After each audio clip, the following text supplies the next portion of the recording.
السلام علیکم، میرے چینل قصے کہانیاں میں آپ کو خوش آمدید۔ سنتے ہیں آج ایک نئی سٹوری جس کا نام ہے تحفہ۔ عزیر اپنے ہاسٹل کے روم میں بند افسردہ تھا۔ افسردگی کی وجہ اس کا FA کا نتیجہ تھا جو آج آؤٹ ہونا تھا۔ اپنی کارکردگی پر وہ کسی طرح بھی مطمئن نہیں تھا۔ اس کے سارے کلاس فیلوز اور دوست نوٹس بورڈ کے گرد جمع تھے تاکہ اپنی محنت کا ثمر دیکھ لیں، جبکہ اسے اس چیز کی بالکل پرواہ نہیں تھی۔ پرواہ تھی تو صرف انہیں جنہوں نے کچھ لکھا تھا۔ اب خالی پیپر دیکھ کر صفائی کے نمبر تھوڑی ہی دیے جا سکتے تھے۔ گھر سے یہاں آنے کا مقصد محض تحصیل علم تھا، مگر بری مجلسوں آوارہ دوستوں کی قربت نے اسے اس کے مقصد سے بہت دور کر دیا تھا، جس کا خمیازہ بھگتنے کے لیے وہ خود کو تیار کر رہا تھا۔ وہ جانتا تھا کہ وہ فیل آیا ہے، اس لیے اس نے کسی سے پوچھنے کی زحمت کی اور نہ ہی تگ و دو۔ اس نے خود کو کمرے میں بند کر لیا تاکہ دوستوں کے سامنے شرمندگی سے بچ سکے۔ یہ ترکیب بھی عارضی تھی کیونکہ کبھی نہ کبھی تو ان سے سامنا لازمی تھا، مگر یہ آج کے لیے کارآمد تھا۔ دروازے پر ہوئی دستک نے اسے ان مستقبل کے خیالات کے بھنور سے کھینچ کر حال میں لا چھوڑا۔ وہ ایک دم جیسے ہوش میں آ گیا۔ اسے یہ جاننے میں ذرا دیر نہ لگی یہ سب کالج یونین ہیں جو حد کے جوئی کے در پہ ہیں۔ اس نے خود کو دروازے کے پاس جانے سے روکا، مگر ایک آواز نے اس کے روکے قدموں میں حرکت ڈال دی اور اس نے آگے بڑھ کر جھٹ سے دروازہ کھول دیا۔ یہ آواز اس کے پرنسپل طلحہ صاحب کی تھی، جو کہ شفیق باپ کی حیثیت رکھتے تھے۔ سامنے سارے پروفیسر، طالب علم اور پرنسپل ہاتھوں میں پھولوں کے ہار لیے کھڑے تھے، جنہیں دیکھ کر وہ جھیپ سا گیا۔ سب نے مبارکہ مبارکہ کہتے ہوئے وہ ہار اس کے گلے میں ڈال دیے۔ ارے برخودار، تم نے تو کمال ہی کر دیا۔ یہ آواز پروفیسر ریحان کی تھی، جن کے ذمے ریاضی کا لیکچر تھا۔ کیا ہوا سر؟ ایسی بھی کیا بات ہو گئی جو آپ حیرت زدہ ہیں؟ عزیر بے خوفی سے بولا۔ ارے جناب، آپ تو چھپے رستم نکلے، سب کو مات دے دی۔ وہ اپنی بے بسی پر رو پڑا۔ کیا کوئی کسی کا اتنا مذاق اڑاتا ہے؟ تمام اساتذہ اس کی کیفیت پر حیران رہ گئے۔ ارے ہم تمہیں خوشخبری سنانے آئے ہیں اور جناب رو رہے ہیں۔ یہ پرنسپل صاحب تھے۔ جناب، یہ آنسو بھی خوشی کے ہیں۔ اس کے کلاس فیلوز نے بات آگے بڑھائی۔ پلیز بس کریں، مجھے اور شرمندہ مت کریں۔ اسے اپنے جذبات مجروح ہوتے ہوئے محسوس ہوئے۔ ارے بیٹا، تم نے کالج میں ٹاپ کیا ہے، یہ تو خوشی کی بات ہے۔ کیا؟ عزیر کو جیسے اپنی سماعتوں پر شک ہوا۔ یہ کیا مذاق ہے؟ جب میں نے کچھ لکھا ہی نہیں تو پاس ہونے کا سوال ہی پیدا نہیں ہوتا، اور آپ ہیں کہ کالج میں ٹاپ کرنے کی بات کر رہے ہیں۔ ہم پر یقین نہیں تو یہ ریزلٹ کارڈ دیکھ لو، کہتے ہوئے پرنسپل طلحہ نے اس کا نتیجہ سامنے کر دیا۔ حقیقت واقعی اس کے مطابق تھی۔ اس نے سچ میں امتیازی نمبر حاصل کیے تھے، مگر یہ سب کیسے ہو گیا؟ دماغ یہ سوچ کر مفلوج ہو گیا تھا، مگر منزل تک نہ پہنچ سکا۔ بیٹا، تم نے ہمارے کالج کا نام روشن کر دیا ہے، ہمیں تم پر ناز ہے، لیکن اس خوشی میں تمہیں ایک پارٹی دینا ہوگی۔ سب نے بیک وقت مطالبہ کر کے تصدیق چاہی اور اس نے نہ چاہتے ہوئے بھی سر اس بات میں ہلا دیا۔ شام 7 بجے کا وقت مقرر ہوا۔ وہ سب چلے گئے تو وہ ایک بار پھر حیرت کے سمندر میں غوطہ زن ہو گیا۔ ایسا کیسے ممکن ہو گیا کہ اس نے کچھ لکھا ہی نہیں اور ٹاپ کر گیا؟ سب اس کی سوچ کے برعکس ہوا، لیکن جو ہوا بہتر ہوا۔ اس نے تمام خیالات کو ذہن سے جھٹکا اور شام کی دعوت کے بارے میں پلان بنانے لگا کہ وہ پہلے کمرے کو سیٹ کرے یا ضرورت کی دوسری اشیاء بازار سے خرید لائے۔ کمرہ سجانے میں نہ جانے کتنا وقت لگتا، اس لیے اس نے طے کیا کہ وہ پہلے بازار جا کر خریداری کرے گا اور باقی جو وقت میسر ہوا کمرہ ترتیب دینے میں لگا دے گا۔ اس نے کمرہ لاک کیا اور بازار کی طرف چل دیا۔ اس نے جلدی سے جلدی کرنے کی کوشش کی، مگر پھر بھی گھنٹہ صرف ہو گیا۔ شام کے 6 بجنے والے تھے۔ وہ تیزی سے ہاسٹل اپنے کمرے میں پہنچا، کمرہ کھولا اور جیسے ہی وہ اندر داخل ہوا ایک دم چکرا گیا۔ پورا کمرہ دلہن کی طرح سجا ہوا تھا۔ پھولوں سے اٹھنے والی بھینی خوشبوؤں نے اس کے دماغ کو معطر کر دیا۔ اگر اس طرح کی سجاوٹ وہ خود کرتا تو اسے کم از کم 3 گھنٹے درکار تھے، مگر 1 گھنٹے میں یہ سب کون کر گیا؟ حالانکہ کمرہ باہر سے بند تھا، اس کا دماغ ابھی پہلی انہونی پر ٹکا ہوا تھا، اور اب یہ جو ہو رہا تھا اس کے لیے بہتر ہی تھا۔ اس نے سامان کو میزوں پر ترتیب دیا اور مہمانوں کا انتظار کرنے لگا۔ وقت مقررہ پر دروازے پر بیل ہوئی۔ اس نے دروازہ کھولا، سب ساتھی موجود تھے، وہ بھی اس کے کمرے کی سجاوٹ دیکھ کر اش اش کر اٹھے۔ ارے شادی کے بعد تو بھابھی جی کی چھٹی ہو گئی کام سے، سارے کام تو بھیا جی سنبھال لیں گے، ایک لڑکے نے شرارت کی اور سب کے قہقہے گونجنے لگے۔ پارٹی پر تکلف تھی، سب نے خوب داد دی۔ رات گئے تک یہ دور چلتا رہا اور پھر سارے آہستہ آہستہ کھسک گئے۔ گھڑی نے 11 بجنے کا الارم دیا۔ وہ خود بھی تھکن سے چور ہو چکا تھا۔ اس نے برتنوں کو کل پر چھوڑا اور بستر پر ڈھیر ہو گیا۔ اس کا دماغ سائیں سائیں کر رہا تھا، نیند کے مارے اس کی آنکھیں بوجھل ہو رہی تھیں۔ لیٹے لیٹے اس کی سماعتوں میں ایک مترنم سی آواز ٹکرانے لگی۔ اس نے جھٹ سے آنکھیں کھول دی۔ آواز کسی دوشیزہ کی تھی۔ اس سے پہلے کہ وہ اسے اپنا وہم سمجھ کر خیال کو جھٹکتا، دوبارہ بازگشت سنائی دی۔ پکارنے والا اس کا نام لے کر بلا رہا تھا۔ آواز کا ٹھیک سے تعین نہ ہو پا رہا تھا۔ پھر اسے اپنی چھت پر کسی کے قدموں کی چاپ سنائی دی، جیسے کوئی چہل قدمی کر رہا ہو۔ مختلف وسوسوں اور بے مقصد خیالوں کو دل میں دبائے اٹھا اور سیڑھیاں چڑھتا ہوا چھت پر آ گیا۔ ہوا میں معلق تخت پر براجمان ایک حسینہ دلربا کو دیکھ کر اچھل پڑا، جیسے زبردست بجلی کا جھٹکا لگا ہو۔ سبز فراک، قیمتی زیوروں سے آراستہ وہ مہجبیں پری کا روپ تھی۔ وہ بت بنا اس کے سیر میں کھو گیا۔ اس کی نیلی آنکھوں میں نہ جانے کیا کشش تھی کہ وہ اپنی نظریں نہ ہٹا پایا۔ کون ہو آپ؟ اس نے بمشکل پھونک نکلتے ہوئے پوچھا۔ تم مجھے نہیں جانتے ہو شاید، لیکن میں تمہیں بہت اچھی طرح سے جانتی ہوں۔ ہم پہلے بھی مل چکے ہیں، لیکن حادثاتی طور پر، اس لیے تمہیں شاید ہماری ملاقات یاد نہیں آ رہی۔ میں جب ہی اپنی مترنم آواز میں گویا ہوئی تو یوں لگا جیسے کسی نے سانس چھیڑ لیا ہوں۔ اس کی آواز سماعت میں رس گھول رہی تھی۔ عزیر اپنی یادداشت پر زور ڈالنے لگا۔ جہاں تک اسے یاد تھا، اس کا عمر بھر اس جیسی پری پیکر سے ٹکراؤ نہیں ہوا تھا۔ اگر وہ اس کے خوابوں میں بھی آئی ہوتی تو وہ اسے نہ بھولتا۔ حقیقت میں کیسے بھول گیا؟ آج سے 2 سال پہلے تم نے جنگل میں ایک سانپ کو مار کر میری جان بخشی کروائی تھی۔ اسے تفکر میں پڑا دیکھ کر حسینہ نے اسے یاد دلانے کی کوشش کی۔ جنگل اور سانپ کا لفظ سن کر اسے سب کچھ یاد آ گیا اور وہ حال کے دروازے بند کرتا ماضی میں جا پہنچا۔ 2 سال پہلے جب وہ میٹرک کا طالب علم تھا، جنگل، بیابان، سنسان جگہ دیکھنے کا دل دادا تھا۔ اپنے اسی شوق کی تکمیل کے لیے دور دراز علاقوں کا بھی سفر کرنے سے دریغ نہ کرتا تھا۔ اس کے والد ایک سرکاری کالج میں پروفیسر تھے۔ انہوں نے اپنے بیٹے کو روکنے کے کئی جتن کیے، مگر اس کی ضد کے آگے ہار مانتے ہوئے ہتھیار ڈال دیے۔ ایک بار اس نے ایک جنگل کے بارے میں سنا جہاں زہریلے اور خوبصورت سانپوں کی بہتات کے علاوہ قدرت کی لازوال اور انمول نعمتوں کی بھی فراوانی ہے۔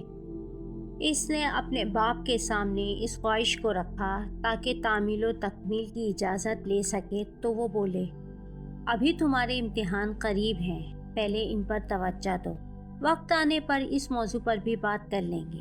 اس نے دانش مندی کا مظاہرہ کرتے ہوئے اپنے تمام اوقات پڑھائی کو دیے، اسی لیے جب امتحان ہوئے تو اس نے بغیر کسی مشکل کے انہیں حل کیا۔ پھر جب ختم ہوئے تو دل میں دبی خواہش پر عمل پیرا ہوتے ہوئے جنگل کی جانب محو سفر ہوا۔ اس نے سپیروں سے سن رکھا تھا کہ سانپوں کو جب تک چھیڑا نہ جائے وہ انسانوں کو ایذا نہیں پہنچاتے، مگر جب انہیں یہ محسوس ہونے لگے کہ وہ خطرے سے دوچار ہیں تو حملہ کرنے سے بھی گریز نہیں کرتے، اور کئی بار یہ حملہ انسانوں کو موت کی راہ دکھا دیتا ہے۔ اسی لیے حد درجہ احتیاط کی ضرورت ہوتی ہے۔ اس نے اپنے بچاؤ کے لیے چمڑے سے بنے لمبے والے جوتے اور دوسری چیزیں اپنے ہمراہ لے لی۔ 4 گھنٹے کے مسلسل سفر کے بعد وہ مطلوبہ جنگل کی حدود میں تھا۔ واقعی جنگل قدرت کی نعمتوں سے مالا مال تھا۔ رنگ برنگے کھلے پھول، آبشاریں، چہچہاتے اڑتے پرندے، پھولوں سے لدے درخت، یہ سب محظوظی میں متواتر اضافے کا سبب تھے۔ انہی خوبصورتیوں میں کھویا وہ جنگل میں آگے سے آگے بڑھتا گیا۔ درخت اس قدر گھنے تھے کہ روشنی بمشکل زمین تک پہنچ رہی تھی۔ کئی سانپ اس کے پیروں کے گرد لپٹے جن کو وہ احتیاط کے ساتھ اتار دیتا۔ آخر وہ ایک جگہ حیران ہو کر رہ گیا۔ سامنے کا منظر ہی عجیب تھا۔ 2 سانپ آپس میں جھگڑ رہے تھے، جن میں ایک سنہرا اور دوسرا سیاہ کالا۔ سنہرا سانپ اسے بہت اچھا لگا۔ پھر اسے ان کی لڑائی کی وجہ مل گئی، ایک خوبصورت چمکتا ہیرا جو ایک طرف مٹی میں دفن تھا۔ ان دونوں میں جو بھی اس ہیرے کی طرف بڑھتا، دوسرا اس پر جھپٹ پڑتا۔ وہ سانپوں کے درمیان ہوتی لڑائی پہلی دفعہ دیکھ رہا تھا۔ کالا سانپ سنہرے پر حاوی ہونے لگا اور سنہرا کئی جگہ سے زخمی ہو گیا۔ جب وہ بالکل نڈھال ہونے لگا تو عزیر نے ہمدردی دکھاتے ہوئے پاس پڑا درخت کا ایک موٹا ڈنڈا اٹھایا اور کالے سانپ کا سر کچل دیا۔ سانپ کچھ دیر تڑپتا رہا، پھر ٹھنڈا ہو گیا۔ سنہرے سانپ نے آگے بڑھ کر وہ ہیرا نگل لیا اور پل بھر میں غائب ہو گیا۔ اب نہ کوئی وہاں کالا سانپ تھا، نہ سنہرا، اور نہ ہی وہ چمکتا ہیرا۔ عزیر کی چھٹی حس نے آگاہ کیا کہ وہ بہت بڑی غلطی کر چکا ہے۔ اس نے فوراً وہاں سے سرپٹ دوڑ لگائی اور گاڑی پکڑ کر سیدھا گھر آ گیا۔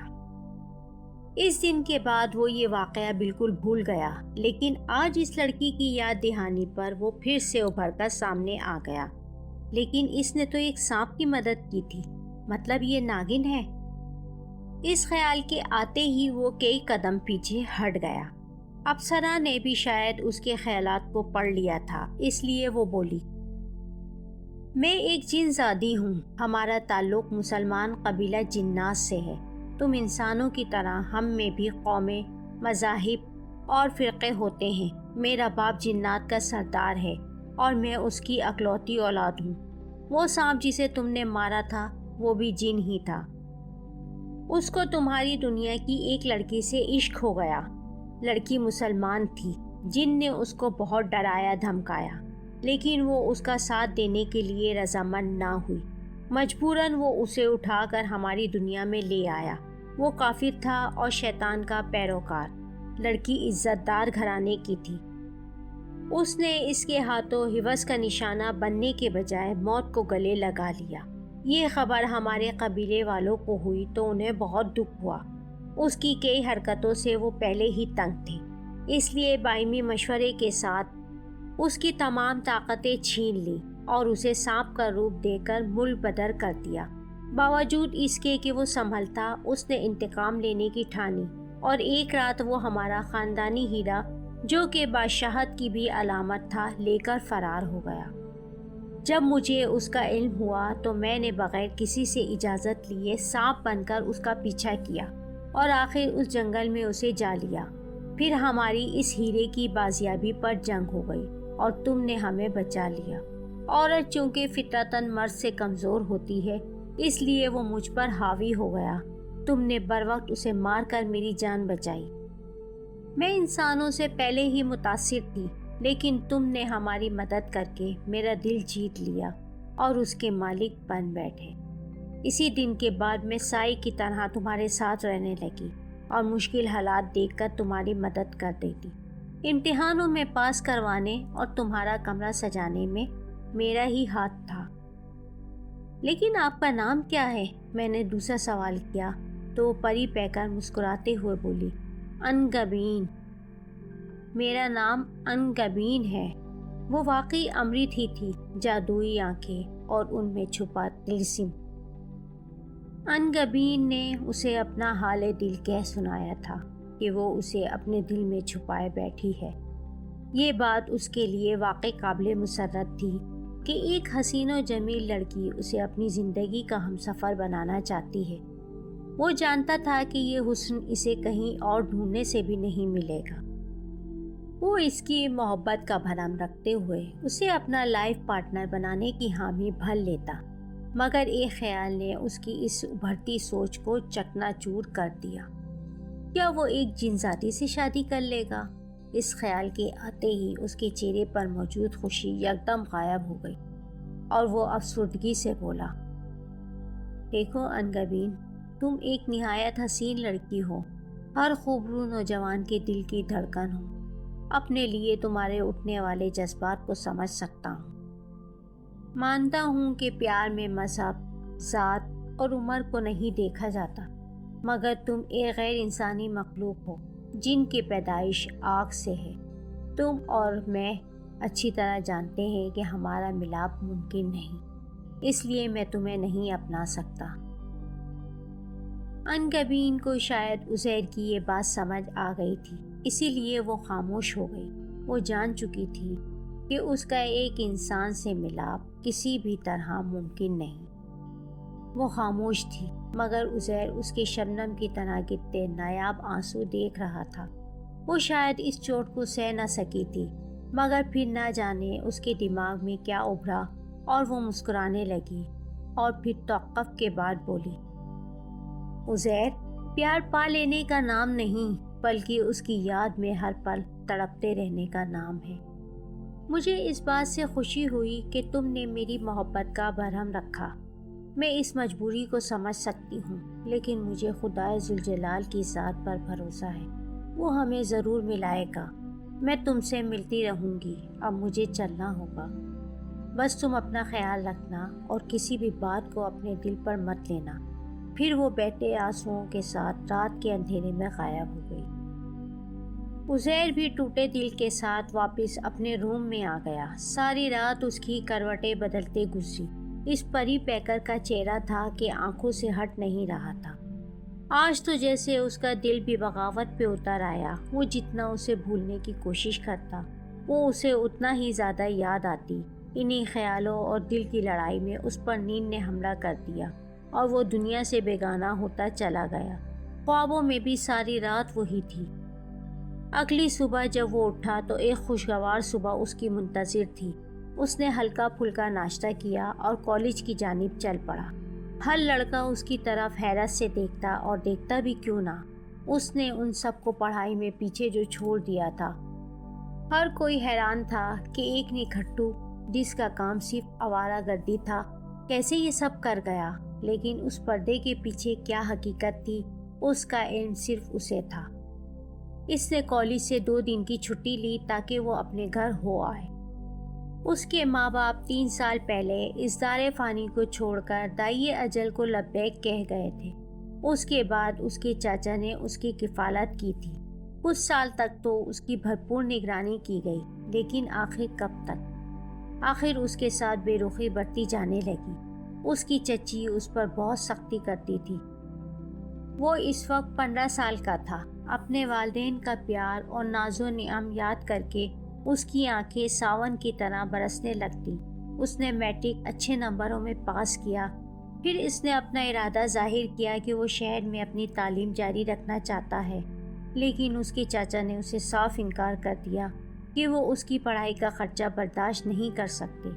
پھر اس نے ایک سرکاری کالج میں جو کہ شہر میں تھا ایڈمیشن لے لیا۔ اس کے چچا اور چچی اسے اچھا نہیں سمجھتے تھے تو کیا ہوا، وہ تھے تو اس کے اپنے، اس لیے اس نے تمام نفرتوں کو بالائے طاق رکھ کر ان سے ملنے کا فیصلہ کرتے ہوئے رخت سفر باندھ لیا۔ اس کا گھر کالج سے 3 گھنٹے کی مسافت پر تھا۔ اس کے پاس اپنی بائک تھی جو کہ اس نے کالج سے ملنے والے وظیفے سے خریدی تھی۔ گھر میں اس کا اچھا خیر مقدم نہ کیا گیا۔ 2 دن اس نے جیسے تیسے گزارے، پھر واپسی کی تیاری کر لی۔ وہ شام 7 بجے کے قریب گھر سے نکلا۔ اندھیرا فضا میں اپنی جکڑ پیدا کرنے کی سعی میں تھا۔ ستارے بادلوں کی اوٹ سے اپنا چہرہ نکال رہے تھے۔ ہوا میں کسی حد تک خنکی تھی۔ وہ اپنے خیالوں میں گم ڈرائیو کر رہا تھا کہ اچانک اسے بریک لگانا پڑی۔ ایک 7-8 سالہ بچی سڑک پر افسردہ کھڑی شاید مدد کی منتظر تھی۔ رحم دلی کے ناطے اسے اپنی بائک روکنا پڑی۔ وہ جیسے ہی اسٹینڈ لگا کر لڑکی کے پاس آیا، 8 افراد جو اسلحے سے لیس تھے انہوں نے اسے اپنی تحویل میں لے لیا۔ انہوں نے اپنے منہ پر کالے نقاب پہنے ہوئے تھے۔ اسے یہ سمجھنے میں ذرا بھی دیر نہ لگی کہ یہ سب ڈاکو ہیں اور اب اسے لوٹنے کے ڈربے ہیں، اور بچی کا سڑک پر کھڑا ہونا راہگیر مسافروں کو روکنے کے لیے ایک ڈھونگ اور چال ہے جس میں وہ مکمل طور پر پھنس چکا تھا۔ وہ 8 اسلحے سے لیس تھے جبکہ خود اس کے پاس اپنے دفاع کے لیے ایک چھڑی تک نہ تھی۔ اتنے میں ایک بھاری بھرکم آدمی گمبھیر آواز میں گویا ہوا، زندگی کی سلامتی چاہتے ہو تو جو کچھ ہے آرام سے دے دو، اگر ذرا بھی مزاحمت کرنے کی کوشش کی تو یہ سب کچھ تو ہم نے ویسے بھی لے لینا ہے، کہیں جان سے نہ جاؤ۔ عزیر یہ آواز پہچان چکا تھا۔ یہ اس کے گاؤں کے بندے سلطان کی آواز تھی جو کہ چودھری علی شیر کا مزارع تھا۔ عزیر نے اس سے کہا کہ تم سلطان ہی ہو نا، میں نے تمہیں پہچان لیا ہے، تم ہماری اصلیت سے واقف ہو چکے ہو، اب تمہیں مرنا ہوگا، اپنے کسی اچھے کام کو یاد کر لو بیٹا۔ اور یہ کہتے ہوئے اس نے بندوق کا رخ عزیر کی طرف کر دیا۔ موت کے خوف سے اس نے اپنی آنکھیں بند کر لیں، لیکن ایک دردناک چیخ سن کر اس نے اپنی آنکھیں کھول دیں۔ سامنے کا منظر دیکھ کر وہ حیرت سے 2 قدم پیچھے ہٹ گیا۔ پورا گروہ خون میں لت پت اوندھے منہ پڑا تھا۔ ان کے اس بھیانک انجام سے وہ خود بھی لرز گیا۔ سامنے وہ مہجبیں ایک ادائے قیامت کے ساتھ مسکرائے جا رہی تھی۔ یقیناً یہ کارنامہ بھی اسی کا مرہون منت تھا۔ اس سے پہلے کہ وہ آگے بڑھ کر اس کا شکریہ کہتا، اس نے فی الوقت گھبراتے ہوئے خاموش رہنے کا اشارہ کیا اور بولی، تم ابھی ہاسٹل چلے جاؤ، میں وہیں تم سے ملوں گی۔ عزیر انگبین کے لہجے سے بہت حیران ہوا کیونکہ اس کا لہجہ تحکمانہ تھا۔ ایک دم یوں بدل گئی جیسے کسی اندیکھے وجود سے ڈر گئی ہو۔ اس نے فی الفور اسے چلے جانے کا حکم صادر کیا اور وہ خیال و وسوسوں کو دل میں دبائے بائک کے ذریعے ہاسٹل چلا آیا۔ اس کا ذہن ابھی تک پرانے واقعے پر اٹکا ہوا تھا۔ سارا منظر ایک فلم کی طرح اس کے دماغ کی اسکرین پر چلنے لگا۔ آج اگر بروقت انگبین اس کی مدد کو نہ پہنچتی تو وہ کب کا اس دنیا سے جا چکا ہوتا۔ اس نے جان بچا کر واقعی اسے خرید لیا تھا۔ دل میں سوئی انگبین کے لیے محبت کا لاوا ایک بار پھر بھڑک اٹھا۔ وہ اس کے سحر میں قید ہوتا جا رہا تھا، مگر اس کا انداز بیاں اس کے نازک دل کو زخمی کر گیا تھا۔ اس نے کمرے میں پہنچ کر جیسے ہی کمرہ لاک کیا، اسے کسی کی موجودگی کا احساس ہوا۔ گھبراہٹ کے مارے اس کے ماتھے پر پسینے کی بوندیں ظاہر ہو گئیں۔ اس نے چاروں اطراف گردن گھمائی تو ندارد لیکن سانسوں کی گونج اسے واضح سنائی دے رہی تھی، جیسے کوئی بڑا سانپ پھنکار رہا ہو۔ اس نے کانپتے ہوئے اپنے لبوں کو گویائی کا اشارہ کیا۔ کون ہو تم؟ سامنے آؤ۔ تمہیں کیا لگتا ہے تمہاری موجودگی مجھے ڈرا دے گی؟ تو اسے اپنی بھول سمجھو۔ پائروں کی طرح چھپنے سے کوئی فائدہ نہیں۔ اگر ہمت ہے تو روبرو آؤ۔ اچانک کمرے میں سنہری مائل دھواں پھیل گیا جس نے ہر چیز کو اپنی لپیٹ میں لے لیا۔ اسے سانس لینے میں دشواری ہونے لگی تو اس نے رومال اپنی ناک اور منہ پر رکھا، جس سے اسے کافی افاقہ ہوا۔ دھواں چھٹا تو اس کی روح لرز گئی۔ ایک بہت بڑا سانپ جس نے کمرے کا احاطہ کر لیا تھا اس کے سامنے بھن پھیلائے ظاہر ہو گیا اور قہر آلود نظروں سے گھورنے لگا۔ اس کی جسامت عام سانپوں سے بہت بڑی تھی۔ اب عزیر پر کاٹو تو لہو نہیں والی مثال صادق آ رہی تھی۔ اژدہے کی لمبی زبان مسلسل حرکت میں تھی، جیسے اپنے شکار کو دبوچنے والی ہو۔ سانپ نے پلٹی کھائی۔ حیرت کا ایک اور پہاڑ اس کا منتظر تھا۔ اب وہ ایک جن میں تبدیل ہو چکا تھا۔ اس کے سر پر 2 سینگ اور خوفناک چہرہ غصے سے تلملا رہا تھا۔ تم ہی نے میرے بھائی کو موت کا ذائقہ چکھایا تھا نا؟ تم یہ سمجھ بیٹھے کہ اس کا کوئی والی وارث نہیں؟ تم خود کو خوش قسمت سمجھو کہ میں اس وقت قوقاف میں ایک ضروری چلے میں مشغول تھا جسے تکمیل سے پہلے چھوڑنا ناممکن تھا، ورنہ میں بھی بھسم ہو جاتا۔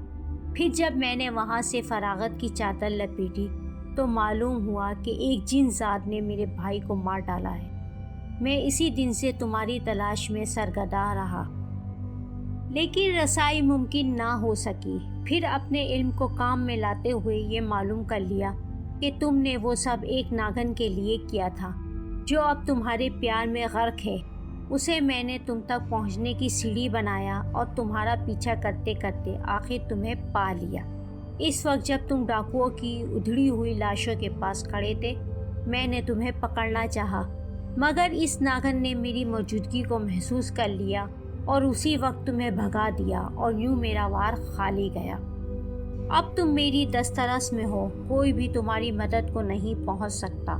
میں تمہیں کوکاف لے جاؤں گا، پھر عمر بھر کی غلامی اور میرا قہر ہمیشہ کے لیے تمہارا مقدر بن جائے گا۔ وہاں ایسی سزائیں دوں گا کہ موت بھی تم سے بخشش مانگے گی۔ اس کے دھمکی آمیز الفاظ عزیر کے اعصاب اور دماغ پر ہتھوڑا بن کر برسنے اور گونجنے لگے۔ اسے اپنا دل ڈوبتا محسوس ہوا، اس کے پیر من بھر کے ہو گئے۔ وہ چاہ کر بھی بھاگ نہیں پا رہا تھا۔ اپنی اس قدر بے بسی پر اس کے آنسو چھلک آئے۔ وہ جن خطرناک ارادے لیے اس کی طرف بڑھنے لگا۔ اس سے پہلے کہ میں موت کے جبڑوں میں آ کر اس کی خوراک بنتا، خلاف توقع انگبین ظاہر ہو گئی اور اس کے سامنے دیوار بن گئی۔ خود عزیر ایک طرف ہٹ گیا۔ دونوں خونی نظروں سے ایک دوسرے کو گھورنے لگے۔ کیوں بے موت مرنا چاہتی ہے؟ میرا بھائی بھی تیری وجہ سے مرا۔ تو زندہ اس لیے ہے کیونکہ تو ہمارے قبیلے کے سردار کی بیٹی ہے۔ تیری اسی خاندانی شرافت کی وجہ سے تیری غلطی درگزر کرتا ہوں، لیکن اس حقیر آدم ذات کو تو میں کسی صورت نہیں چھوڑوں گا۔ ایسی سوچ اپنے گھٹیا دماغ میں مت لا روشل۔ جب تک میرے فانی جسم میں سانسوں کی ڈور قائم ہے تو اس کا کچھ نہیں کر سکتا۔ اگر دوبارہ اس کی طرف غلط نظر بھی ڈالی تو اچھا نہیں ہوگا۔ انگبین کا پارا آسمان کو چھونے لگا۔ واہ واہ، کیا محبت ہے، کیا دیوانگی ہے، واہ مزہ آ گیا۔ روشل طنزاً ہنسا۔ تیری طاقت کی حقیقت میرے سامنے چوٹی کسی ہے۔ ویسے بھی تو ایک عورت ہے اور عورتیں کبھی مردوں پر حاوی نہیں ہوا کرتی۔ ان کے درمیان یہ تکرار طول پکڑتی گئی اور لڑائی کی صورت اختیار کر گئی، جس میں برتری واقعی روشل کی تھی۔ رفتہ رفتہ انگبین کی ہمت جواب دینے لگی اور وہ زخموں سے نڈھال ہو گئی۔ عزیر بت بنا کھڑا رہا۔ اس کی اتنی ہمت نہ ہوئی کہ وہ آگے بڑھ کر انگبین کی کوئی مدد کرتا۔ آخر وہ گر گئی۔ روشل زہریلی مسکراہٹ لبوں پر سجائے اس کی طرف بڑھا اور بولا، میں جانتا ہوں کہ اس نے میرے ساتھ لڑائی کی حماقت فقط تیری وجہ سے کی ہے۔ یہ کہہ کر وہ جن دھواں بن کر غائب ہو گیا۔ حواس بحال کر کے عزیر زمین پر گری انگبین کو اٹھانے لگا۔ اس کے چھوتے ہی انگبین نے اپنی آنکھیں کھول دی۔ عزیر، آج میں نے اپنا وعدہ پورا کیا۔ تم نے جو احسان مجھ پر کیا تھا، اس احساس کو میری محبت نے انجام پر پہنچا دیا۔ آج میں تمہاری باہوں میں، اپنے محبوب کی باہوں میں زندگی کی آخری سانسیں لے رہی ہوں۔ میری محبت سچی تھی عزیر۔ دیکھو، ہمارا ملن زمین پر ممکن نہ ہوا، مگر یہ محبت کی معراج نہیں تو اور کیا ہے کہ میں تمہاری باہوں میں۔ یہ کہہ کر انگبین نے جان دے دی۔ عزیر کی آنکھوں سے اس نادیدہ محبت پر آنسو روا تھے۔ اچانک سے مجھے سب کچھ ویران ویران سا لگنے لگا۔ یوں محسوس ہوتا تھا جیسے سب کچھ ختم ہو چکا ہو اور بس جسم کے پنجرے سے انگبین کے ساتھ ہی روح پرواز کر گئی۔ کچھ دیر بعد انگبین بھی دھوئیں میں تحلیل ہو گئی۔ وہ واپس بستر پر آ کر لیٹ گیا۔ اب عزیر کی وہ خدا کی طرف سے دی گئی غیبی امداد جو ہر پل اس کے ساتھ رہتی تھی، اس سے دور ہو گئی۔ آنسوؤں سے جل تل آنکھیں لیے جانے کب اس کی آنکھ لگ گئی۔ صبح صادق اس کی آنکھ کھلی تو اس نے وضو کر کے نماز پڑھی اور جب سلام پھیرا تو اسے محسوس ہوا جیسے کوئی چیز اس کے بستر پر چمک رہی تھی۔ اس نے دعا سے فارغ ہو کر بستر پر آ کر دیکھا۔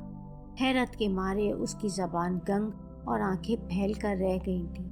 وہ ہیرا جو انگبین نے بتایا تھا کہ اس کی بادشاہت کی علامت بھی تھا، اس کے بستر پر جگمگ جگمگ کر رہا تھا۔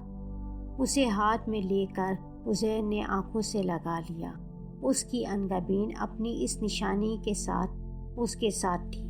اس کے بعد کی داستان طویل ہے، مگر مختصراً کہانی یہ ہے کہ عزیر کے ہاتھ میں جس دن سے عنقبین کی یہ نشانی آئی، ناکامی کا لفظ زندگی سے نکل گیا۔ آج اس کی عمر 55 برس ہے، اس کے 5 بچے ہیں اور ایک خوبصورت بیوی جو عنقبین سے ملتی جلتی ہے۔ اس کا نام بھی عنقبین ہے۔ اس کی خوش بختی کی علامت اس کی عنقبین کا دیا گیا وہ تحفہ، وہ نشانی ہے جو وہ بہت حفاظت سے رکھتا ہے، اور آج بھی یہی محسوس ہوتا ہے کہ عنقبین اس کے ساتھ ساتھ ہے۔ ساتھیوں، آپ کو بھلے سے یہ یقین آئے یا نہ آئے، مگر اس دنیا میں آج بھی آتش اور خاک کی محبت زندہ ہے۔ اگر آج کی سٹوری آپ کو پسند آئی ہے تو ویڈیو کو لائک کر کے اپنے دوستوں اور جاننے والوں سے ضرور شیئر کریں۔ اگر آپ نے ابھی تک چینل کو سبسکرائب نہیں کیا تو نیچے دیے گئے سبسکرائب کے سرخ بٹن کو کلک کر کے ساتھ موجود بیل آئیکن کو پریس کریں تاکہ نئی آنے والی ویڈیوز کی نوٹیفیکیشن آپ کو بر وقت مل سکے۔ شکریہ۔